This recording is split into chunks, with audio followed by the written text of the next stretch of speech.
Yeah. Saya kalau bicara hotel, saya selalu bilang dengan karyawan-karyawan, kalau kamu menjadi hotel, kamu harus jadi tukang kebun dulu. Oke. Kamu jadi hotel, kamu harus jadi tukang sapu dulu. Ada di studio ini Mas, yang kru kita itu James Bond Mas. Jaga masjid dan kebun. Mungkin itu bisa direkrut untuk di PHRI Iya, itu. sebetulnya sudah punya tuh, tinggal modal senyum aja lagi. Oke.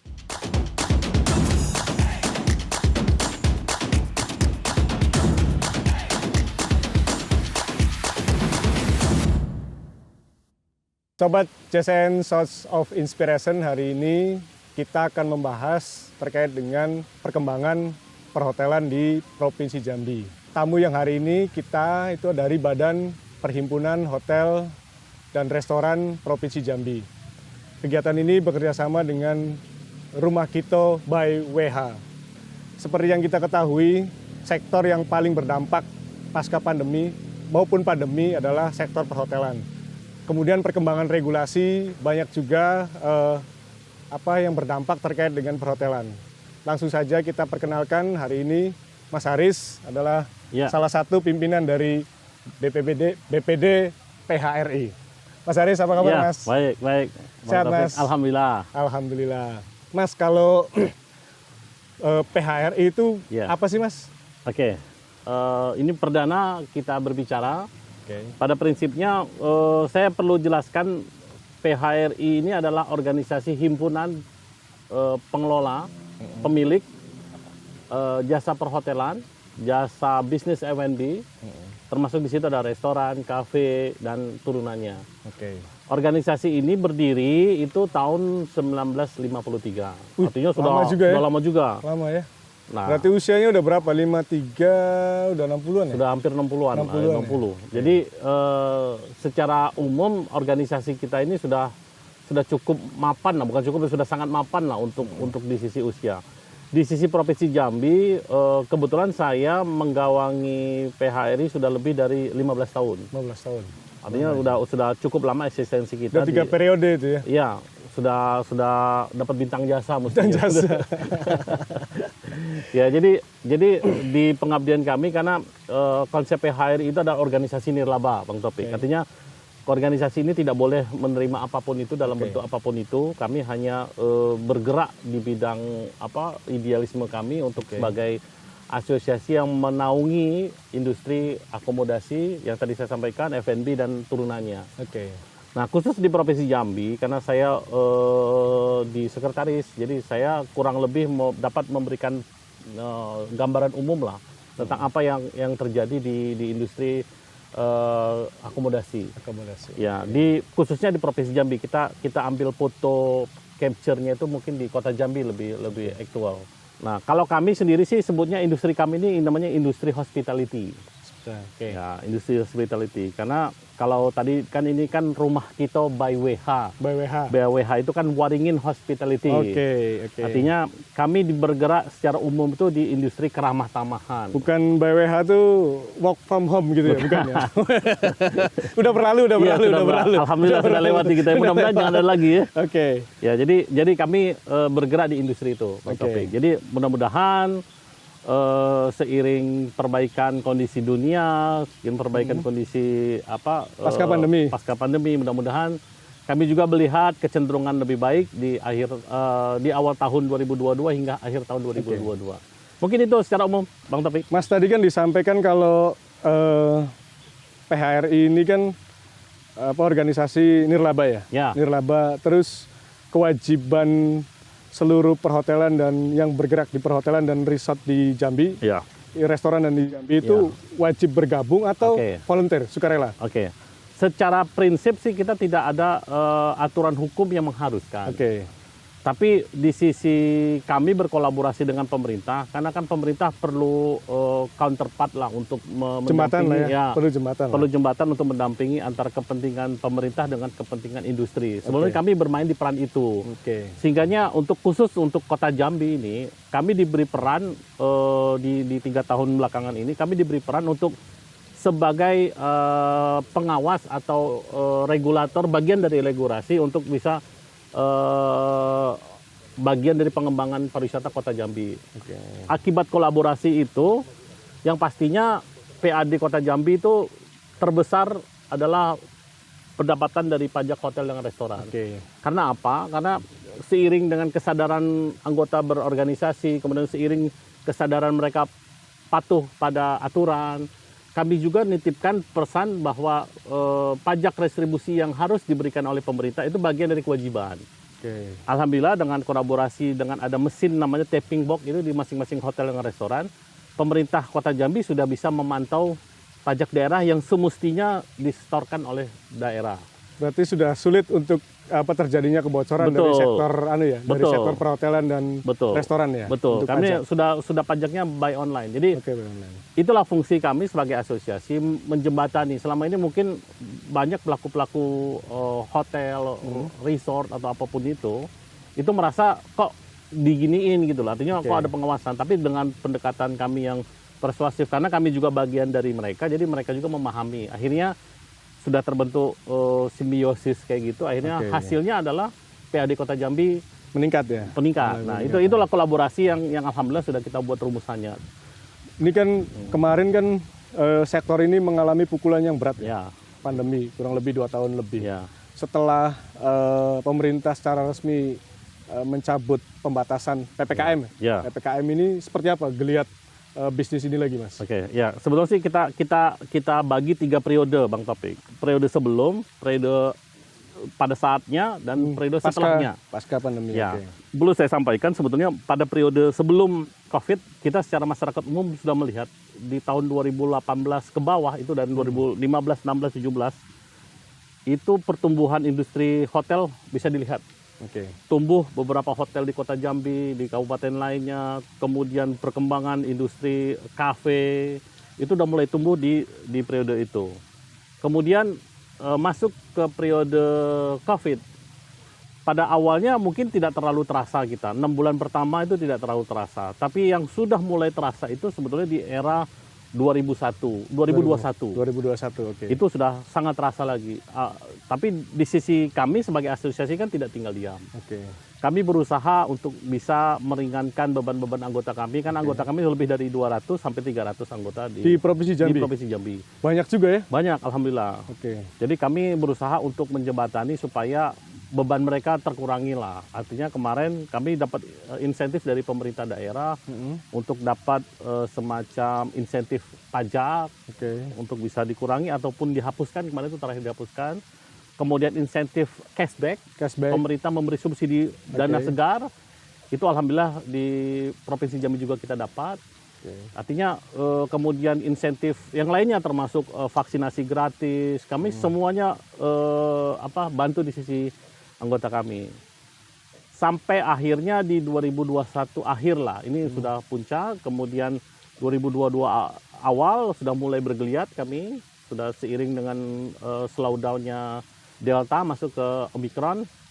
Itu sudah mulai bagus. Indikasi kami sih sebetulnya sangat mudah, yaitu tingkat okupansi. Okupansi, oke. Ya, tingkat okupansi. Nah, 2022 sudah mulai kami merasa ada pergerakan di arah positif. Hingga akhirnya di akhir 2022 ini, kesimpulan akhir kami, industri kami sebetulnya energi yang tersimpan. Yang simpan? Sehingga pada saat 2022 ini kami bergerak secepat mungkin, sehingganya mungkin selama ini ada kewajiban yang tertunda, kami bergerak untuk bisa memenuhi kewajiban itu. Insya Allah kami meyakini mudah-mudahan tidak ada force major di dunia inilah ya, di 2023 ini ya, dengan asumsi pemerintah yang stabil, Iya. kemudian di sisi kondisi ekonomi politik juga stabil. Kami yakin 2023 ini industri hospitality yang ada di Provinsi Jambi seiring pertumbuhan Meningkat kembali ya? ya, batu bara bagus, kemudian industri CPO mudah-mudahan lebih bagus. Kami yang merasakan dampaknya. Mas, kalau dari secara statistiknya, ini kan ada 200 anggota yang ada di Provinsi Jambi. Ya. Rata-rata okupansinya itu dari sektor apa? Apakah dari bisnis atau dari Oke. pelajar atau dari pemerintah Oke. atau dari swasta lain yang Sebetulnya kalau kita bagi segmentasi pasar untuk akomodasi ini tidak bisa dipungkiri kontribusi terbesarnya di pemerintah. pemerintah? Bang Topik. Oke, kegiatan-kegiatan pemerintah Ya, lah ya? mungkin ada satu hotel pun 70% pendapatannya dari belanja pemerintah. Oke. Ada di Kota Jambi yang punya hotel seperti itu.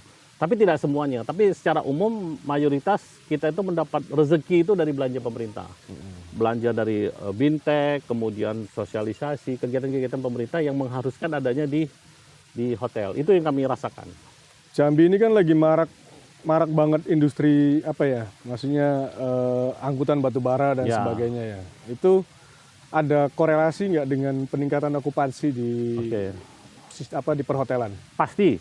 Karena kami membacanya ini di tahun terakhir inilah, di 2002 awal sampai 2022 akhir ini sudah terbaca pola itu. Artinya seiring pertumbuhan nilai transaksi batubara, pertumbuhan transaksi CPO, transaksi pinang dan lain-lainnya yang menjadi komoditas Sumber daya alam lah ya. ya. Sumber daya Ya, komoditas kami sumber daya. merasa artinya tamu-tamu dari luar kota itu mayoritas membawa uang cash itu ke Jambi. Mereka Jambi. untuk menikmati suasana hotel, kemudian dengan membawa keluarganya itu terasa sekali untuk itu.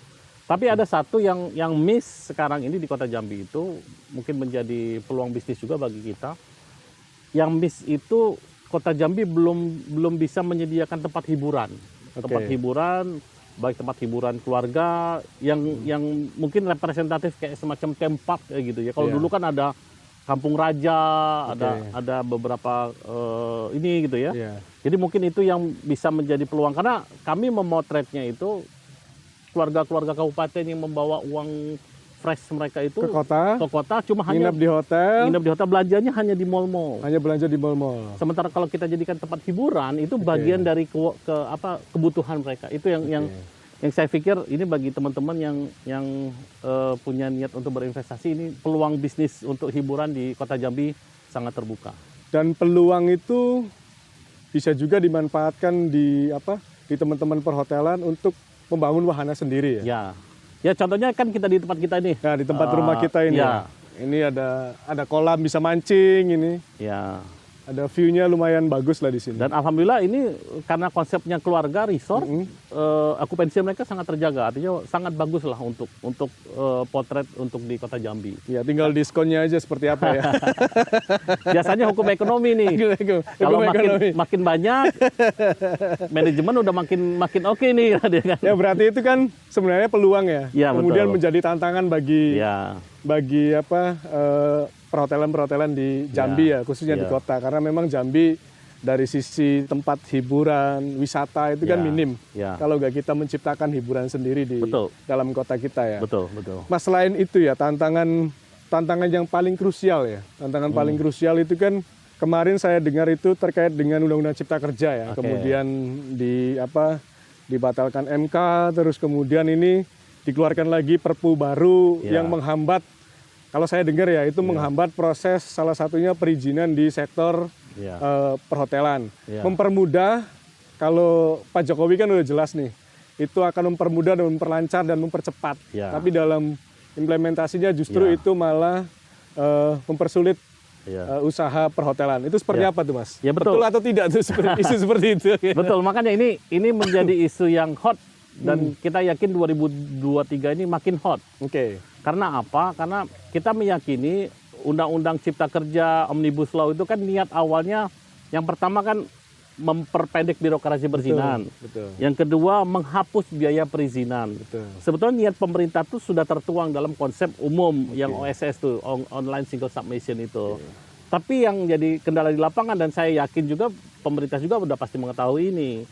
Di sisi industri merasa sekarang justru biaya yang mestinya dulu tidak kita keluarkan, justru sekarang kita keluarkan. Banyak sekali yang isu yang mesti kita Contoh konkret. Contoh konkretnya gini, cara mudahnya saja. Yang di Kota Jambi ini ada masalah dengan SLF. SLF itu sertifikat layak fungsi. Ya, sertifikat layak fungsi itu sebetulnya melekat pada bangunan. Yang dulu IMB ya? Ya, dulu IMB. Kemudian dirubah menjadi semacam sertifikasi sertifikasi layak sertifikasi fungsi. standar ya. Mungkin, itu kendalanya di mana Mas? Kendalanya bagi bangunan yang baru, artinya bagi bangunan yang dibangun setelah ada aturan itu pasti melekat pada kontraktor. Artinya kontraktor yang bangun high risk building atau bangunan di atas 4 lantai itu posisinya mereka harus mengantongi kontraktor punya license RSF. Yang jadi masalahnya pembangunan hotel yang sebelum ada aturan ini. Dulu ada IMB dan lain-lainnya. Itu yang jadi kendalanya, aturan ini mengharuskan bangunan-bangunan itu mengantongi izin SLF. Artinya mereka harus ada uji beton, ada penyesuaian. Penyesuaian. Nah, Penyesuaian. yang jadi masalahnya penyesuaian itu memerlukan tenaga konsultan. Nah, Ya. itu yang timbul biaya yang kita pikir bukan. Sedangkan dengan konsultannya kontraknya udah habis dan bangunan Iya, udah jadi ya. sudah Itu jadi. salah satu kendala ya. Kendala dan itu biayanya sangat tinggi. Ini bukan hanya di Jambi, itu di mayoritas di nasional. Kalau kami bicara di forum nasional, kurang lebih masalahnya kurang lebih seperti itu. Oke. Nah itu sampai sekarang belum terpecahkan. Mudah-mudahan ya kita dengan seiring mungkin pemerintah juga melihat ada solusi dari satu sisi dia bisa melindungi masyarakat rakyatnya dengan bangunan yang tersertifikasi, tapi di sisi lain tidak memberatkan si pemilik bangunan atau Padahal manajemennya. produknya itu kan cuma sertifikat ya, tapi itu syaratnya yang susah ya. Ya betul. Karena dia semacam apa ya, kalau saya baca itu semacam menyusun konstruksi dari awal ya. Iya betul. Ada Oke. tim yang mengharuskan punya kualifikasi bisa melihat bangunan ini layak atau tidak. Oke. Nah itu yang jadi kendala itu yang awal, dan kalau di sininya juga banyak sekali ya. Nanti bisa 2 jam diskusi. Itu yang terkait dengan cipta kerja ya. Ini juga ada isu yang kita inventarisasi juga, itu terkait dengan pasal perzinahan di RKUHP Iya. yang kemarin rame disahkan ya. Iya. Katanya itu kan orang berzina zina itu diperluas ya. Ya, Termasuk perhotelan ini salah satu ancaman terjadinya perzinahan-perzinahan. Ya. Nah, itu bagi industri perhotelan itu seperti apa, Mas? Ya. Menanggapi isu-isu RKUHP baru ini? ya betul. Ya itu menjadi isu yang hot juga kalau kita bicara di forum nasional. Ya, itu isu hot juga. Nah, yang jadi masalahnya adalah apabila itu sudah diterapkan. Oke. Apabila itu sudah terapkan. Tapi kan sekarang ada jeda. Ini udah disahkan, udah ditandatangan presiden, sudah berarti tangan. sudah sah ini, Mas. Ya makanya Ini gimana kita mengatasi ya tantangan ini? justru ini akan terlihat masalah apabila kalau sudah ada penerapan dan sudah ada realisasi aturan tersebut. Oke. Nah, kami di teman-teman Jambi merasa melihatnya bahwa pada saat penerapan itu celah itulah yang akan kita permasalahkan. Contohnya gini, kalau selama ini kan ada dulu rahasia gabungan masuk ke kamar, ngetok pintu, ada Satpol PP, ada membawa teman-teman dari media dan lain-lain. Itu kan bagian dari yang bisa menjadi pencitraan buruk bagi dunia pariwisata dan khususnya perhotelan pada saat itu. Iya. Ditambah lagi dengan RKUHP itu dilebarkan menjadi mungkin pasar perzinahan, menjadi ada tambahan untuk kumpul kebo. Ada delik aduan katanya ya Bang Topik ya. Nah ini yang jadi masalah besar bagi kami sih, merasa ini celah mudah-mudahan tidak terjadi. Sekali lagi mudah-mudahan tidak terjadi karena belum ada tindakan, belum ada penerapan dari aturan ini khususnya di Provinsi Jambi. Kami kalau di teman-teman pusat selalu berpikirnya, ayo kita berkolaborasi dengan pihak kepolisian, berkolaborasi dengan pihak Satpol PP. Kalaupun toh ada melaksanakan atau menegakkan hukum atas delik aduan yang diperbolehkan pada asal aturan itu, misalnya dari orang tua atau dari anak gitu ya, itu pada saat itu, inilah saatnya kita berkolaborasi.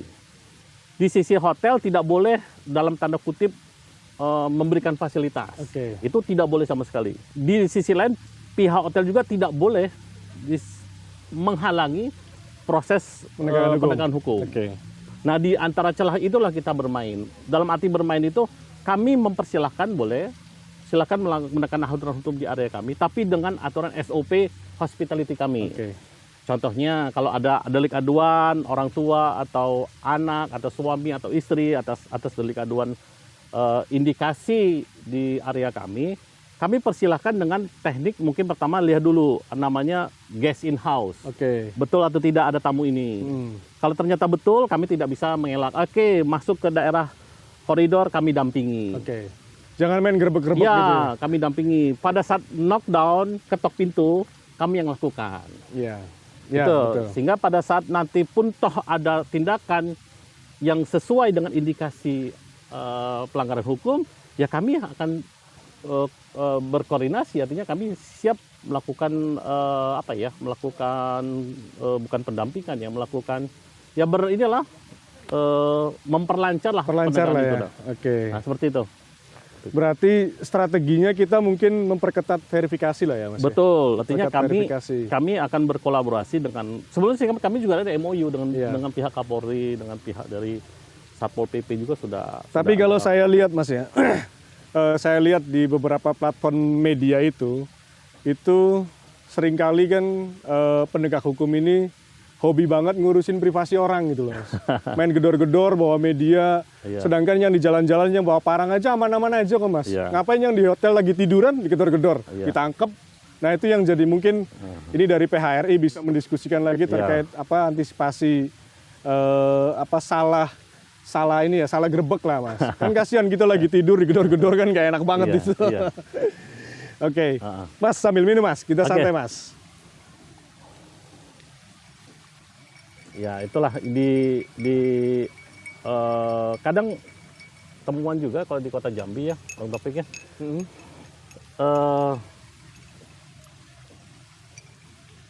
Kita tidak permasalahkan penegakan itu. Oke. Tapi kami permasalahkan apabila ada indikasi salah sasaran. Salah sasaran.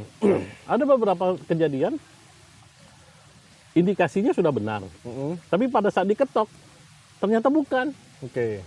Nah, karena apa? Karena pihak penegak hukum tidak koordinasi dengan pihak resepsionis dulu. Mestinya kan diverifikasi dulu.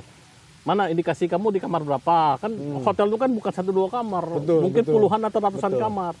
Jadi kalau memang ada indikasi mana koordinatnya sesuai dengan ini koordinat kamar 41 kita lihat misalnya 401 atas nama si A.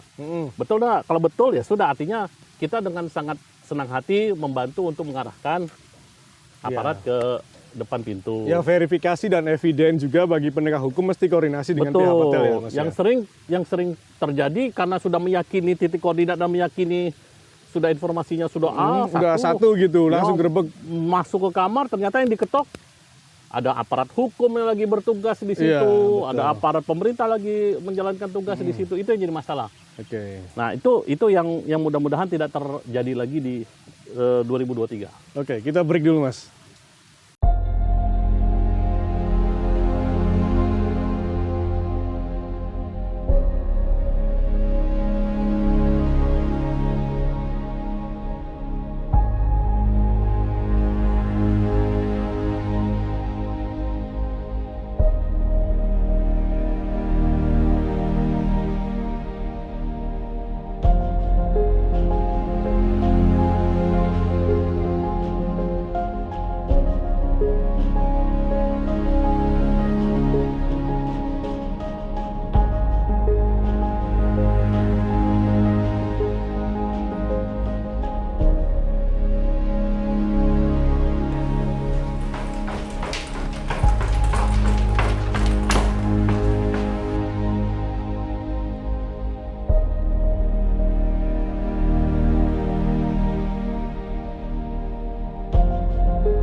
Oke, Mas.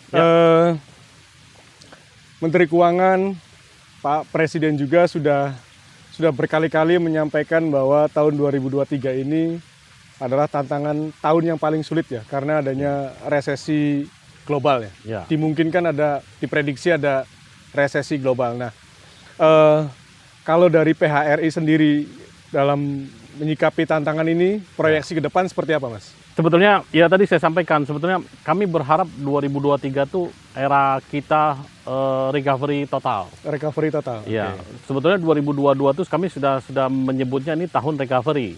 Recovery. Tapi yang disayangkan analisa-analisa yang menyebutkan ada resesi dunia, kemudian ada imbas dari perang yang antara Ukraina dengan Rusia. Oke. Artinya ini yang menjadi asumsi yang mengkhawatirkan bagi kami.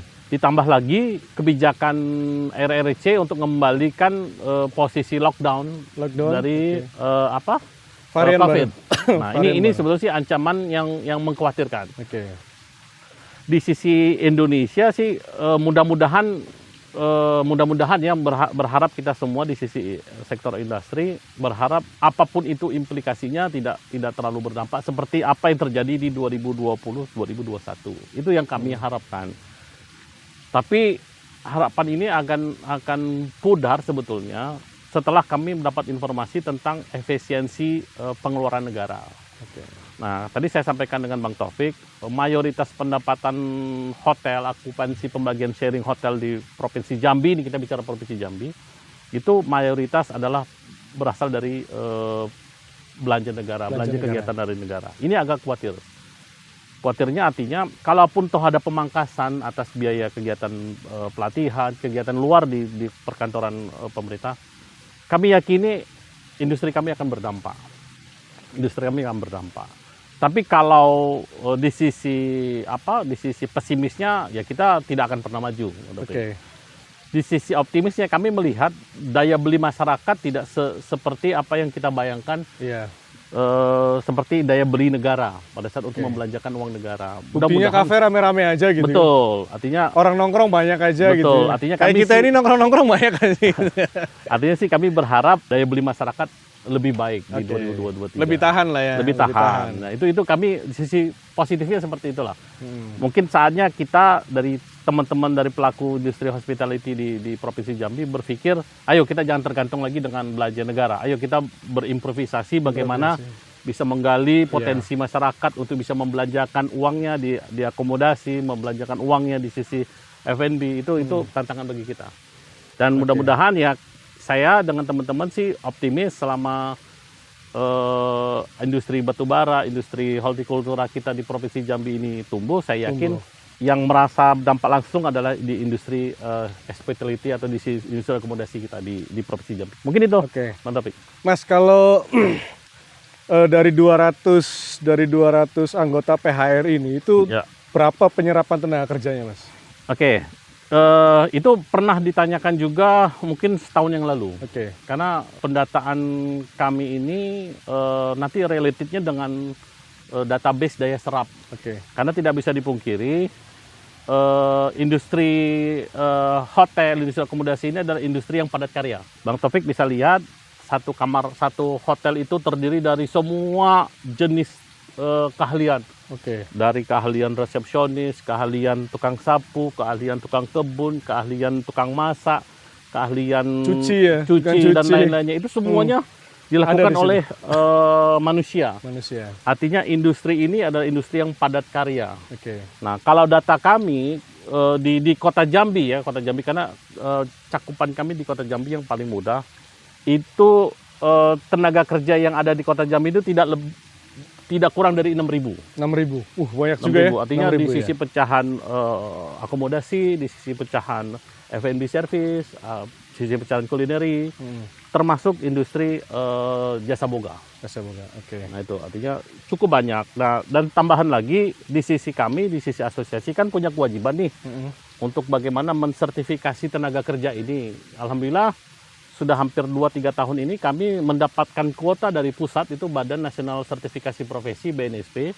Kami sudah lebih dari 3.000. 3.000 karyawan kami sudah tersertifikasi menjadi pengakuan sertifikasi kompetensi di seluruh Provinsi Jambi. Mantap juga ya. 3.000-an berarti udah lumayan banyak. Mas, ini kan karena GCN ini kan untuk memberikan edukasi dan inspirasi bagi penontonnya ya. Kalau misalkan ada teman-teman kita SMK yang baru lulus terus ingin mempelajari lebih dalam terkait dengan manajemen perhotelan. Iya. Terus itu seperti apa anunya, Mas? Oke. Kalau ini kan bicara alma mater nih, karena saya alma mater perhotelan. Ya, karena saya boleh cerita sedikit. Saya dulu SMA-nya SMA umum, SMA di Kota Jambi. Kemudian saya berpikir bagaimana kita mencari keahlian. Pada saat itu saya kuliah perhotelan di Jakarta. Ya, saya kuliah sarjana perhotelan di Jakarta. Kemudian mendalami itu kembali lagi ke Jambi. Dan ini sebetulnya yang terjadi di teman-teman nih, anak-anak SMA, anak SMP nih, mau masuk apa sih? Mungkin pada tahun 2000, dulu saya masuk tahun-tahun ya 96, 97 lah gitu ya. 97. Nah, itu pada saat itu kan industri 96, 97 itu Jambi paling ada hotelnya cuma Novotel. Novotel. Sama Matahari 1, Matahari 2. Itu dulu. Sekarang mataharinya udah redup. Itu dulu kan lagi euforianya tuh. Oke. Jadi saya kembali di Jakarta, ternyata saya kerja di Hotel Bintang 5 di Jakarta, kemudian kembali ke Jambi, dan keahlian seperti ini dibutuhkan karena orang Jambi jarang sekali yang punya basic pendidikan dan basic keahlian perhotelan. Alhamdulillah sudah berjalan cepat. Nah, yang terjadi sekarang adalah pendidikan perhotelan ini sekarang sudah kompetitif. Kompetitif artinya industri juga bertumbuhnya cepat. Tapi industri dari sisi sektor pendidikan juga tumbuhnya juga cepat juga. Tumbuh dengan SMK-nya perhotelan banyak, kemudian di sisi universitas atau sekolah tingginya juga banyak untuk di perhotelan. Artinya pasar ini akan pasar yang kompetitif untuk kita masuki bagi adik-adik yang ingin masuk ke perhotelan. Tapi kalau kita berpikirnya kompetitif, di situlah ada persaingan. Ini bagi datangan, bagi anak-anak atau adik-adik yang ingin masuk ke dunia perhotelan, ya harus minimum, kalau kami sebut pada saat itu, harus ada 3 yang harus dimiliki. Skill, knowledge, dan attitude. Itu yang harus kita miliki untuk kita belajar, baik itu setara diploma, atau baik itu sarjana, atau S2 sekalipun, itu basic dari 3 itu. Kemudian kalau kita sudah bisa menggali itu, bagaimana kita membuat jaringan. Network. Ya, network. Network itu nomor 1. Kalau kerja di hotel, kami sebutnya kalau kami ini kutu loncat. Setahun di hotel ini, besok pindah ke hotel ini. Karena orang-orang yang ketemunya itu aja. Sehingga pada satu titik kami mendapat jabatan top management. Nah itu. Dan satu lagi, untuk teman-teman juga, bagi adik-adik yang ingin masuk perhotelan, saya sarankan kalau masuk ke dunia perhotelan, minimum kalian harus punya 5 unit kompetensi. 5 pengakuan kerja. Kalau ingin mendapatkan jabatan seorang GM yang cepat, itu kalian harus memiliki 5 kompetensi. Kompetensi misalnya, kalian harus memiliki kompetensi sebagai petugas resepsionis atau front desk. Itu harus. Tahapan proses ya? Ya, harus mereka kuasai. Kemudian mereka harus menguasai kompetensi housekeeping. Untuk bersih-bersih kamar. Kalian harus menguasai kompetensi untuk service, waiters. Kalian harus menguasai, kalau saya di dua bidang terakhir, namanya di manajerial. Menguasai tentang administrasi kepegawaian, atau kalau saya menguasai administrasi tentang pemasaran. Kalau sudah memiliki 5 kompetensi itu dan didapat dari dunia pendidikan perhotelan, saya yakin lepas dari itu, kalian yang memang fokus ke perhotelan, saya yakin hotel dengan bintang banyak akan menunggu kalian. Mungkin itu, Mas, sepengetahuan Mas Haris ya, kalau Mas Haris kan udah lama nih, dari 98 ya, aktif di dunia perhotelan. Secara, menurut analisanya Mas Haris, kalau STM Jambi rata-rata sudah mampu belum untuk mengelola secara mandiri perhotelannya? Sebetulnya kalau saya sih, karena saya pelaku ya, orang Jambi ini ramah. Karena dasar dari bisnis kita hospitality itu ramah. Artinya kita namanya eager to help. Artinya kita dengan senang hati menolong, dengan senang hati bertegur sapa, senang hati bersenyum atau ya ramah tamah, karena kalau kami Melayu gitu. Di media sosialnya itu Satpam BCA, Mas. Apa itu? Ya ramah gitu kan. Iya, terkenalnya begitu. Ya, kurang lebih lagi. Kurang lebih. Karena kalau satpam di itu kan punya service excellence ya. Ya kurang lebih kayak gitu. Artinya kalau untuk Provinsi Jambi saya yakin anak-anak muda Jambi punya dasar untuk hospitality. Tapi emang perlu digali lagi. Perlu digali. Oke. Yang Perlu diasah lah ya. susahnya kalau di hotel itu setinggi-tingginya apapun kita menjabat hotel, kita masih disebut adalah petugas atau pelayan. Pelayan tuh bukan hanya pakai jas, black jacket, pakai jadi GM, tidak. GM kalau ada sapu dia harus bisa nyapu. Oke. GM ada mopping dia harus bisa ngepel. Dia ada piring kotor dia harus bisa nyuci piring. Iya. Nah, jadi itu yang harus kita bangkitkan di dunia pendidikan. Iya. Saya kalau bicara hotel, saya selalu bilang dengan karyawan-karyawan, kalau kamu menjadi hotel, kamu harus jadi tukang kebun dulu. Oke. Kamu jadi hotel, kamu harus jadi tukang sapu dulu. Ada di studio ini Mas, yang kru kita itu James Bond Mas. Jaga masjid dan kebun. Mungkin itu bisa direkrut untuk di PHRI Iya, itu. sebetulnya sudah punya tuh, tinggal modal senyum aja lagi. Oke, tadi kan udah luas ya, termasuk tantangan kita di perhotelan Mas. Ada rencana nggak sih, di Jambi ini kan belum ada nih kampus perhotelan. Iya betul. PHRI misalnya kerjasama dengan Unja atau Ya, dengan ya. katakanlah Umbari atau Muhammadiyah membangun kampus sendiri biar nama Jambi, Jambi udah banyak hotelnya, udah 200-an loh. Iya. Bisa bangun kampus Ya. perhotelan sendiri gitu Mas. Kira-kira ada nggak plan ke depan seperti itu? Sebelumnya cita-cita kami lah ya di Iya. sisi industri, karena sebagus-bagusnya industri kalau tidak ditopang dengan pengembangan sumber daya manusia itu Betul. kita nggak punya ruhnya. Di Provinsi Jambi kita belum ada sekolah tinggi yang mengkhususkan untuk bidang perhotelan. Betul. Belum ada. Padahal adanya- potensinya kan tadi yang Mas Haris bilang kan kita udah 3.000 lebih ya udah Ya. tersertifikasi. Terus dari sisi SDM juga sudah banyak gitu. Ya. Kenapa nggak melangkah untuk membangun sekolah tinggi dulu lah, Ya. sekolah tinggi perhotelan gitu. Ya itu sudah pernah kami coba, ada beberapa pengusaha lah ya yang Oke. punya niatan untuk mengembangkan sumber daya manusia ini. Tapi emang karena tanda kutip bisnis pendidikan ini kan bisnis yang future ya. Iya. Artinya kalau orang biasa berbisnis dengan day to day omset akan sangat susah untuk berorientasi Tuh, kepada pendidikan juga bisnis sekarang. Bisnis. Ya. Bisnis pendidikan. Itu tantangan. Tantangan. Tantangan bagi kita bagaimana di sisi pengusaha melihat ini menjadi potensi bisnis jangka panjang sebetulnya. Bagaimana menyiapkan sumber daya manusia di perhotelan pariwisata bisa menjadi bagian dari bisnis mereka secara keseluruhan. Nah, saya tertarik dengan program pengembangan candi ini. Oke. Mungkin Bang Taufik pernah dengar ada kawasan strategis nasional perlindungan candi. Candi. Yaitu menjadi kawasan strategis nasional itu aturannya Perpres. Perpres. Yang oke. saya tahu itu. Nah, dalam pengembangan candi itu ada namanya kampus merdeka. Itu Oke. yang saya dengar. Mudah-mudahan saya tidak terlalu detail informasi itu, tapi mudah-mudahan konsepnya adalah konsep pariwisata secara menyeluruh. Mudah-mudahan ini menjadi terwujud, sehingga kalau terwujud orientasi pariwisata kita bisa kita fokuskan kepada Candi Muara Jambi. Mudah-mudahan itu jadi cita-cita kita bersama. Itu mungkin Pak Topik.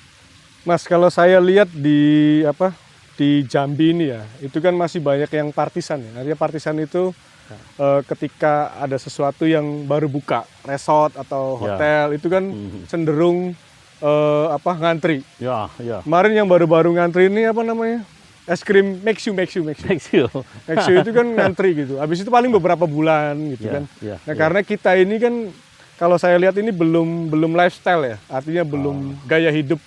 Gaya hidupnya belum sampai ke situ. Kita meeting di hotel, terus ketemu di resort, ketemu di restoran, itu kan belum menjadi lifestyle masyarakat kita. Nah, itu strategi market dan brandingnya dari PHRI seperti apa kira-kira? Oke. Lifestyle itu menjadi tumbuh di masyarakat kita. Ya, mungkin gini, kalau balik lagi ke target kerja kita ya di 2023 ini, kita selalu berpikir kalau hotel sudah kita grab, artinya bisnis hotel di kota Jambi atau di kabupaten lain sudah tahu bahwa PHRI ini dibutuhkan. Nah, di sisi lain industri F&B ini yang belum maksimal kita dampingi. Tapi mudah-mudahan dengan seiring seiring dengan pertumbuhan bisnis kita, bisnis ini yang cukup survival. cukup survival. Artinya apa? Terlihat pada saat COVID kemarin, pertumbuhan industri kami itu terbantu oleh pertumbuhan industri dari F&B ini. Oke. Artinya, Ada orang jenuh Mas, di rumah aja kan, nggak dengerin Iya. musik, nggak minum kopi, makanya jadi menggeliat. ya. Jadi yang kata Bang Topik itu ada industri lifestyle. Saya selalu nyampaikan ke teman-teman yang baru memulai ke industri kulineri ini, sebetulnya kita harus mempunyai diversifikasi. Oke. Diversifikasi artinya apa yang mesti kita kembangkan dari industri yang sudah ada sebelumnya. Oke. Nah, jadi industri yang paling mudah disentuh itu ya tetap lifestyle. Lifestyle. Karakter masyarakat perkotaan itu arahnya ke bagaimana menikmati hasil yang mereka miliki dengan cara mengajak keluarga, Iya. menikmati waktu yang ada. Mas, kalau kita lihat Seperti ini kan cuma jeruk sama air kan biasa aja gitu. Ya, Di rumah aja bikin, tapi bagaimana menciptakan ini lebih enak nongkrongnya di ya. sesuatu tempat Iya. gitu dengan suasana yang seperti ini gitu, Iya. Mas. Nah, itu yang jadi tantangan dari PHRI mungkin ya ke depannya. betul. Ilmu kami sebetulnya itu. Contohnya lah, janganlah ini yang fruit punch itu ya. Kita berpikir aqua aja. Iya. Aqua di hotel mungkin harganya bisa 15.000, Betul. bisa 20.000. Dan itu terbeli gitu ya. Iya, di rumah paling nggak usah beli. Nggak usah minum boleh aja. tinggal minum aja. Nah, Iya. artinya ada apa? Nah, justru kami di industri pelayanan kayak di hospitality, orang datang ke hotel kami, mereka membeli aqua dengan harga 10 kali lipat dari apa yang mereka Dan dapatkan, mereka puas. dan mereka tersenyum untuk meminumnya itu. Nah, itu Nah, tantangan ilmu sulit kami. itu. Iya. Jadi ibaratnya kalau kami itu selalu kita ambil duit dari kantong tamu, Tapi mereka tersenyum. dia ngelihat kita ambil duit, dan terakhir dia terima kasih Terima dengan kita. kasih. Ah, luar biasa ini. Itu ilmu hospitality. Hospital, oke. Jadi kami bagaimana memuaskan tamu kami Iya. dengan cara dia mengeluarkan uang yang tidak sedikit, tapi mereka ingin kembali lagi ke Iya. kita. Nah itu ilmunya. Ilmunya ya. Mas, terus terkait dengan ini Mas, kita misalkan ke Jakarta atau ke Bali atau ke mana gitu kan, kita tinggal buka Traveloka, Ya. Traveloka atau tiket.com. Nah, Oke. di Jambi ini kan tadi udah ada 200 hotel ya, Ya, dan restoran yang masuk PHRI. Ada nggak platform sendiri untuk Oke. masyarakat Jambi minimal bangga lah ini platform kita loh, platform daerah, Ya. platform sendiri gitu. Oke. Itu kira-kira ada nggak Mas? Oke. Ini bagian dari cita-cita bersama dan sudah terrealisasi di Bang Topik. Oh, udah terrealisasi? Sudah Wih, ada. mantap nih. Baru ada kami rilis namanya aplikasinya Travelnetia. Travelnetia. Travelnetia itu platformnya dapat di-download di Play Store. Play Store. Mudah-mudahan dalam waktu dekat kita masuk ke iOS juga. Oke. Tapi dalam proses. Tapi kalau di aplikasi Play Store Android itu udah free. Platform ini emang kita buat, kita create bagaimana kita mensiasati biaya tinggi yang dipungut oleh OTA nasional atau internasional. Oke.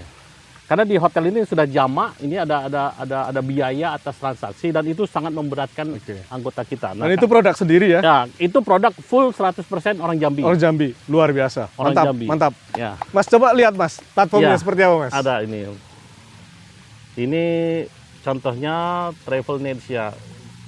Dan kita sudah sekarang lagi jual tiket kotak ini ya. Kelihatan? Keren. Kotak konser ya? Ya. Oh. Kotak konser ini kita bisa membeli kotak, tiket kotak ya. Ya, ada yang mau beli tiket kotak nggak? Langsung Tiket aja. kotak langsung pakai download aja aplikasi free. ini. Bisa membelinya dengan 5 bank, 5 virtual bank. bank sudah Oke. BCA, Mandiri, Oke. BNI, Permata Bank, BSI juga sudah Oke. kita bisa. Ini contohnya nih. Atau kita bisa beli menggunakan wallet. Wallet. Oppo, Oyo, kemudian QRIS, QRIS. Oke. kemudian ShopeePay, sampai Alfamart kita bisa membelinya. Oke. Dan ini murni dari produk Jambi. Nah di sini Itu juga produk Jambi loh, guys. Jambi Tulen. Nah ini kalau di hotel kita bisa silakan bisa cari pesan hotel di Grand di segala macam nih Aston dan lain-lainnya. Oke. Itu silakan membeli sendiri dengan harga yang pastinya di bawah OTA di nasional. Oke. Silakan dibandingkan. Jadi kita sudah melihat ini bagian dari kebutuhan. Buruan download, kapan lagi?